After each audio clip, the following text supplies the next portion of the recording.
Today, Sayadaw will continue to talk about the 4 guardian meditations. He's already covered the recollection of the Buddha's qualities, Buddha-nussati, and Metta Bhavana, how to practice these 2 guardian meditations. And the remaining 2 guardian meditations are Asubha Bhavana and Varanasati.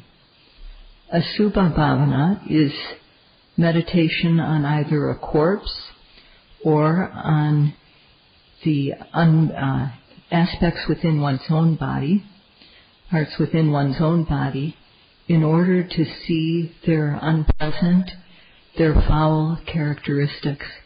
And today Sayadaw will begin to talk about Asubha Bhavana. As far as how to practice Asubha Bhavana, among the many ways to do this practice, the easiest is Kotasa Bhavana. This is a way of looking at the parts within one's own body, such as hair on the head, hair of the body, nails, teeth, skin, and so on, seeing them as individual parts. When these are combined into a whole person, we think it's beautiful. There's a beautiful appearance, likable appearance. It seems very suitable. And if we see ourselves and others in this way, we can have lust, attachment to ourselves and also to others. And this is especially true between people of the opposite sex. One thinks, looking at another, oh, how beautiful. One looks at the whole. So sometimes, if one sees in that way, it leads to the feeling of one is only satisfied if one can have that person. And some people even go so far as to take another person by unjust means. So, if one sees instead a body as parts, made up of parts which are individually unattractive, then raga, lust, will slowly reduce, become weakened, and the mind will become clear and clean.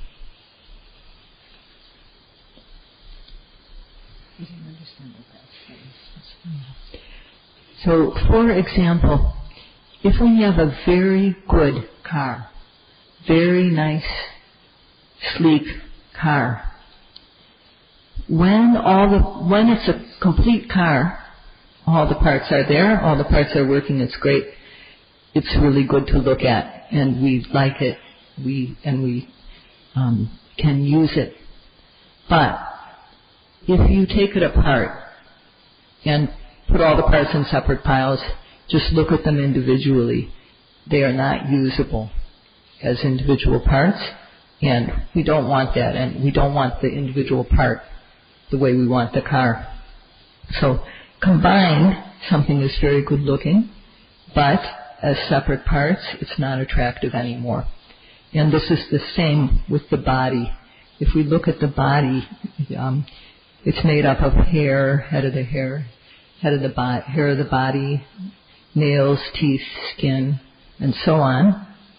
And when all these parts are combined, then it looks good, and we can feel lust for what we see. And instead, though, if we divide all these parts up and see them just as individual parts, we don't want them anymore. And doing this is called Kutatha Kammatthana, Kutatha Bhavana.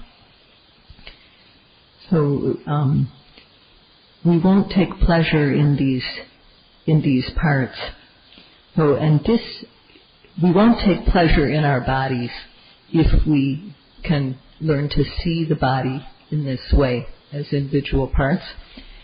And this is the cause for happiness to arise. And because it's the cause for happiness to arise, It's called kammatthana.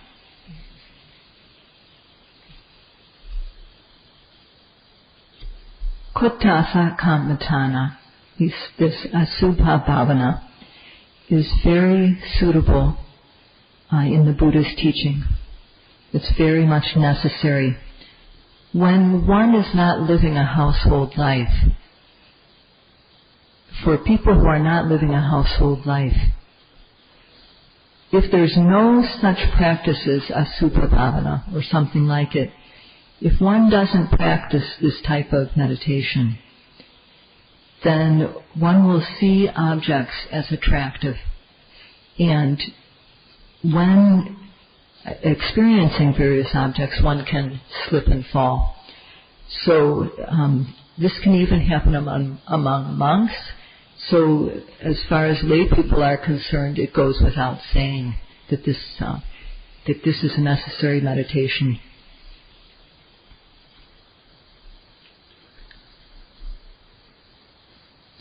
Without this asubha bhavana, one sees the 5 sense objects, the worldly sense objects, as attractive and interesting and likable. Good tastes, good sights, good sounds, good smells, good touch. All these things seem attractive. And even though one may be old, lust can arise. And this, if one gets involved with this is a waste of time. So therefore, one who practices asubha bhavana can make their mind pure and clean, and their life becomes beautiful.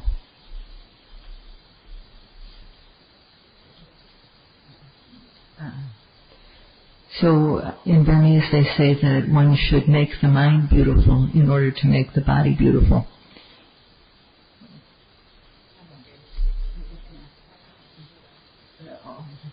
So with this type of meditation, people in the world are used to seeing their bodies as beautiful, or bodies in general as beautiful, good looking.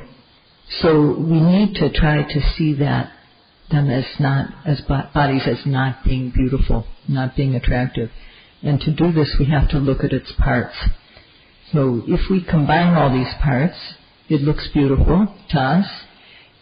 If that's the case, there will be no end to our lust and no end to our taking pleasure in sense pleasures.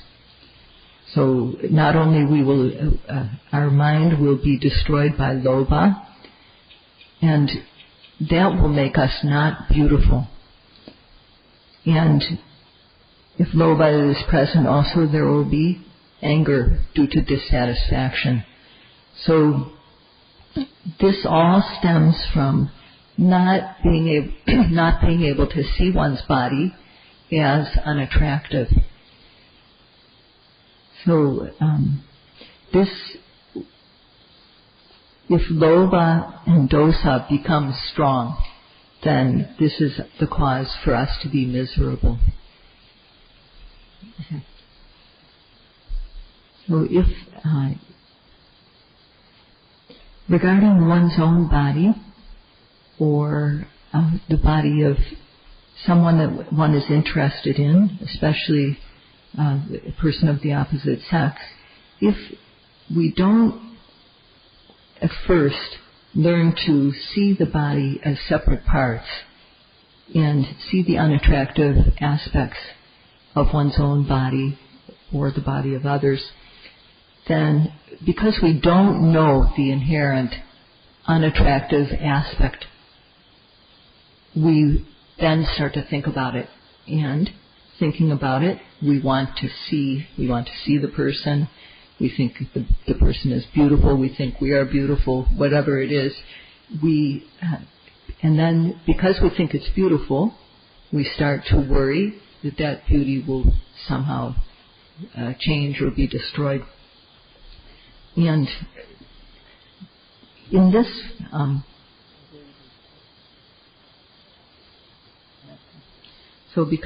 and that's the reason why when we're doing this high-level practice, to make the mind beautiful, That's why we do this. We do the practice to make the mind beautiful. If the mind is beautiful, then our physical and verbal behavior will be clean, and therefore it will become beautiful. Our lives will become beautiful because of this cleanliness that we have through practice. So within the body, there is not a single thing that is cherishable, to be cherished.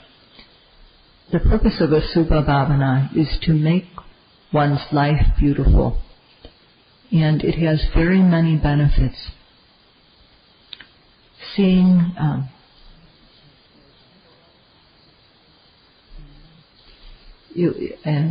this practice will make the present life beautiful as well as future lifetimes. So therefore, it's a very high level, very beneficial practice. Sayadaw mentioned a story that comes from about 30 years back that demonstrates how our misperception about the body as being attractive, not seeing the true nature of the body, is undesirable. So it's not about him. It's about a woman who went to England in order to get an education, and there she met. She met two old maids, two older women who were not married, and one of them, every day she would make herself up, and she would do everything you can imagine, in essence, she made herself up. And if she was not satisfied with the results when she looked in the mirror, then she would redo it. She would redo something. And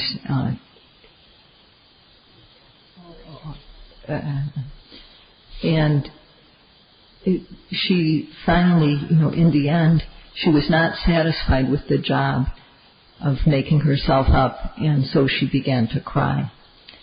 So she didn't understand that beauty is not permanent. So if we see something, if we think that our beauty is permanent, then when we see something that we're satisfied with, we become happy. And not being satisfied, she was unhappy. In this case, this woman, when she was satisfied with how she looked in the mirror, then she was happy. And when she wasn't satisfied, she became unhappy. So Sayadawji's conclusion is that she did not know the true nature of her life. When we see in this way, as the way this woman did, is our mind clean? And is our life of a high status? If we want our life to be beautiful, we need to learn how to see our body as unattractive. And if we do Asubha Bhavana, we can get a lot of benefit from it.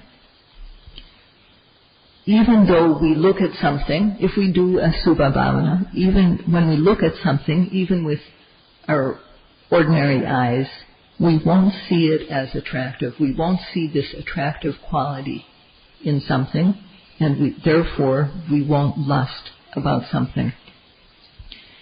Now, it happens often between male and female yogis, male and females in general.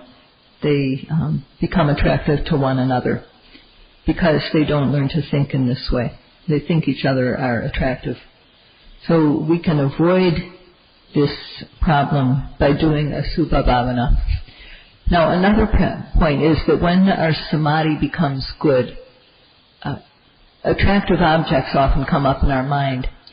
And if we don't learn how to see things as unattractive, then we take pleasure in those objects. And then our knowledge, then we can't develop knowledge. The last point regarding Asubha Bhavana is that if we do this practice, there won't be any taking pleasure in attractive objects, so that because there's no taking pleasure in them, the dispelling of taking pleasure in the objects is the benefit, essential benefit of doing a subha bhavana. Now, if we have a life, if we're born, we are sure to die. There's no one who's born that will not die. And if we die, if we haven't reached arahantship, then we're going to have another lifetime. So if in the past we've done misdeeds, we'll be born in bad circumstances, can be born in bad circumstances. And that sort of lifetime is not desirable at all. And even if we have good conditions in our life, still we'll age, get sick and die. No? So we must learn to see the fact of death. If we want to develop this ability to see death, we should understand that we can die at any time. We can die at any time. Some people die of car accidents, and some people die suddenly, or we can die slowly. We can get sick and die slowly. So, but in any case, we are sure to die. One has to reflect that one can die at any moment, and one has to always be aware of this fact.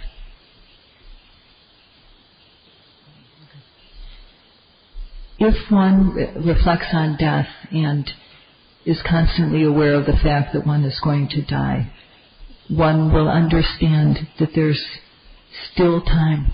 As long as one is alive, one still has time to undertake the practice of sila, so that we can be a human being, a real human being, and time to undertake the practice of samadhi, so that we can become an above-average human being, and still time to undertake the practice of bhavana, so that we can be a very good person. So, if our sila, samadhi, and panya are fulfilled, if we practice fully, at least to the point of reaching sotapanna, then our future is good, because we will only be reborn in the human or deva realms, and this is a big protection. So these 4 meditations that Sayadaw has talked about are called guardian meditations, and the texts say that they should always be practiced. If one practices a subha bhavana and maranasati, the reflection on death, when one is young and healthy, then one will surely want to practice meditation. And this will lead us, if we practice meditations, our sila, samadhi, and panya are like what will take us through our entire life. They will really support us during our life. And when we get to the point of death, we will die happily because of the practice that we have done. We won't be afraid to die because of all the acts that we have done in our life. And that comes from having learned a subha bhavana and maranasati when we are still young enough and still healthy. In this regard, Sayadaw would like to mention a topic that is very useful to people during the practice. The Buddha is teaching about the Dhammodesa, the 4 Dhammodesa Dhammas. Now, in the Buddha's time, there was a monk named Ratapala. He was a person who, at a young age, left a wealthy home and became a monk. One time, Venerable Retapala was approached by someone who asked him, the king. The king approached Venerable Retapala and asked him, "Why did you become a monk? You're just a young man. You could have had any sense pleasure you wanted." And if instead of becoming a monk as a young man, you were to become a monk as an old man, you could have both worldly pleasure and Dhamma pleasure. So wouldn't that be better? That was what the king asked. And Venerable Retapala replied by speaking about the 4 Dhammodesa Dhammas. And this subject is very useful for the yogis, and Sayadaw will mention it in brief, in summary. Okay. So the first thing that Venerable Retapala replied was Upaniyati Loko Aduo. So in this loko means the world of beings. If life occurs, it will end in death. Either we'll age and die or we'll get sick and die. There's no one that is without aging, sickness, and death. And there's also Kanika Marana, the death, momentary arising and passing of everything in our experience. And at the end of our life, there's final death. So life is not permanent. We see objects arising and passing away, and there is no end.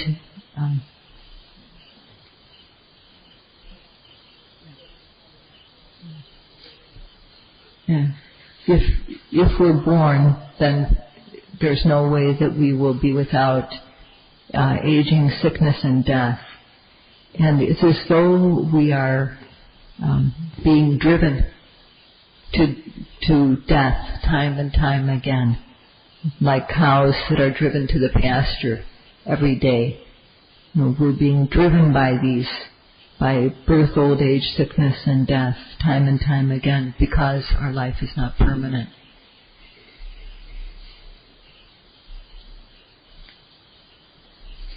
There's no one that can guarantee for us.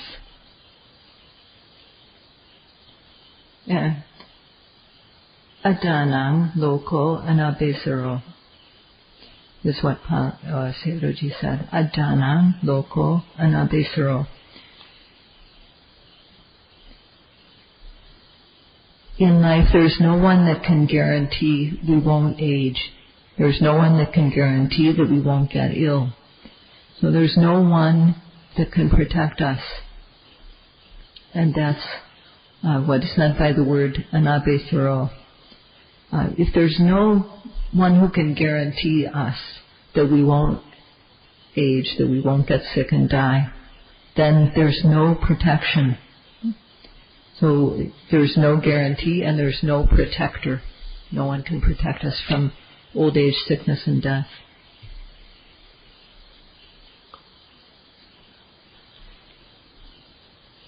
The third reply that Venerable Retapala gave is Asako Loko Sabang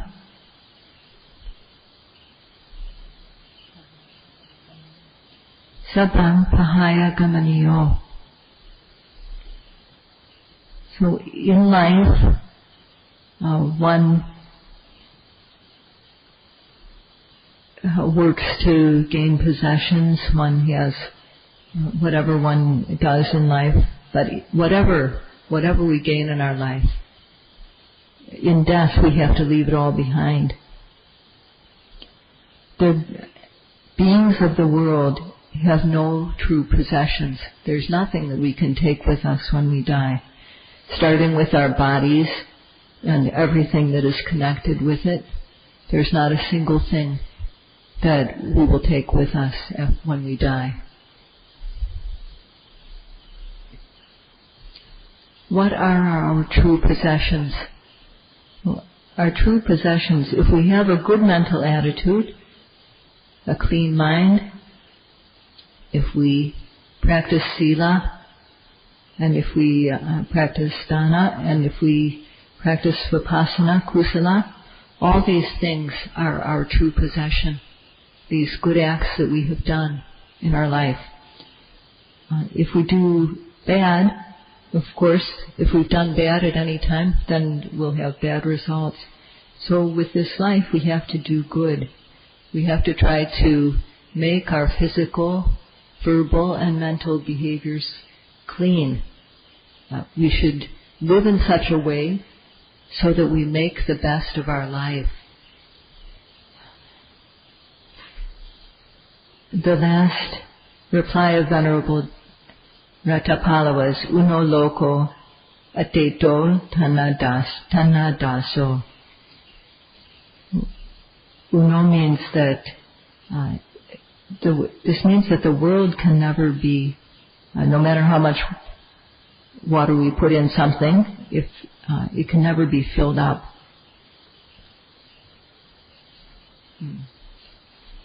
So this means that there's no way we are ever satisfied with something. If we have something, then we want something that is more attractive. If we have something attractive, we even want something more than that. So no matter what we have, we want something that we're always looking for something that is better than what we have. And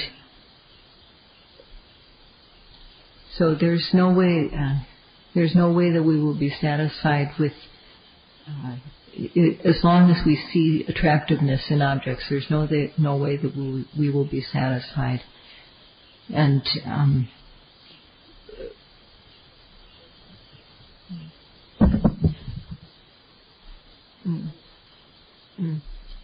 so we're always wanting something more. So for example, if we have a pot of water, it gets used up and then we have to put more water in. And we keep on having to do this again and again in searching for ourselves, searching for what we need, and also searching for our families.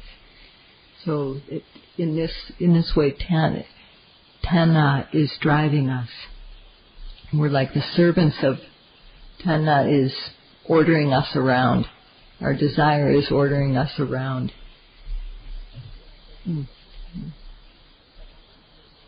Yeah.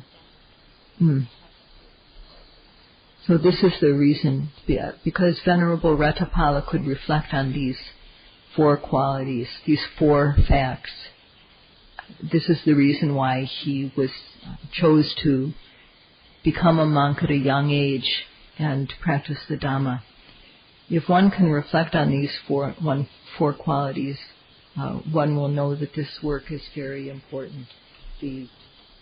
If one can reflect on the fact of death, if one can